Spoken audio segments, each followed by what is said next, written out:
विक्रम बेताल कहानी नंबर 6। पत्नी किसकी। धर्मपुर नाम की एक नगरी थी। उसमें धर्मशील नाम का राजा राज करता था। उसके अंधक नाम का दीवान था। एक दिन दीवान ने कहा, महाराज, एक मंदिर बनवाकर देवी को बिठाकर पूजा की जाए तो बड़ा पुण्य मिलेगा। राजा ने ऐसा ही किया। एक दिन देवी ने प्रसन्न होकर उससे वर मांगने को कहा। राजा के कोई संतान नहीं थी। उसने देवी से पुत्र मांगा। देवी बोली, अच्छी बात है, तेरे बड़ा प्रतापी पुत्र प्राप्त होगा। कुछ दिन बाद राजा के एक लड़का हुआ। सारे नगर में बड़ी खुशी मनाई गई। एक दिन एक धोबी अपने मित्र के साथ उस नगर में आया। उसकी निगाह देवी के मंदिर में पड़ी। उसने देवी को प्रणाम करने का इरादा किया। उसी समय उसे एक धोबी की लड़की दिखाई दी, जो बड़ी सुंदर थी।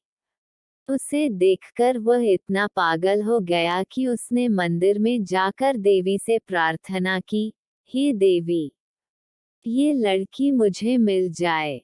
अगर मिल गई तो मैं अपना सिर तुझ पर चढ़ा दूंगा।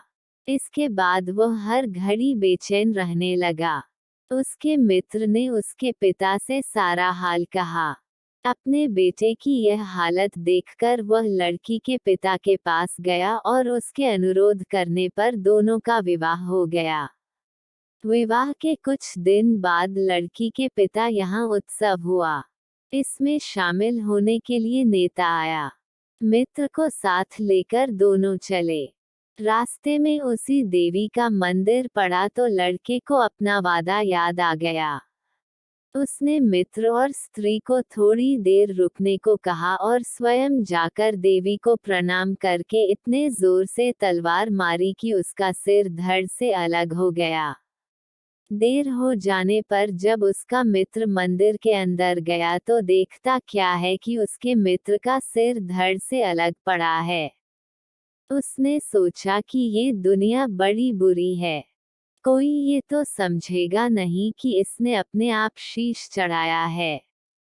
सब यही कहेंगे कि इसकी सुंदर स्त्री को हड़पने के लिए मैंने इसकी गर्दन काट दी। इससे कहीं मर जाना अच्छा है। ये सोच उसने तलवार लेकर अपनी गर्दन उड़ा दी। उधर बाहर खड़ी खड़ी स्त्री हैरान हो गई तो वह मंदिर के भीतर गई।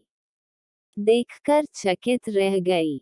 सोचने लगी कि दुनिया कहेगी, ये बुरी औरत होगी, इसलिए दोनों को मार आई, इस बदनामी से मर जाना अच्छा है। ये सोच उसने तलवार उठाए और जैसे ही गर्दन पर मारनी चाही कि देवी ने प्रकट होकर उसका हाथ पकड़ लिया और कहा, मैं तुझ पर प्रसन्न हूँ। जो चाहो सो मांगो। स्त्री बोली, हे देवी, इन दोनों को जिला दो। देवी ने कहा, अच्छा, तुम दोनों के सिर मिलाकर रख दो।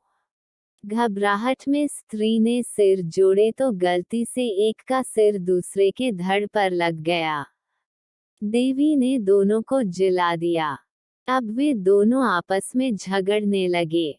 एक कहता था कि यह स्त्री मेरी है, दूसरा कहता मेरी। बेताल बोला, हे राजन, बताओ कि यह स्त्री किसकी हो।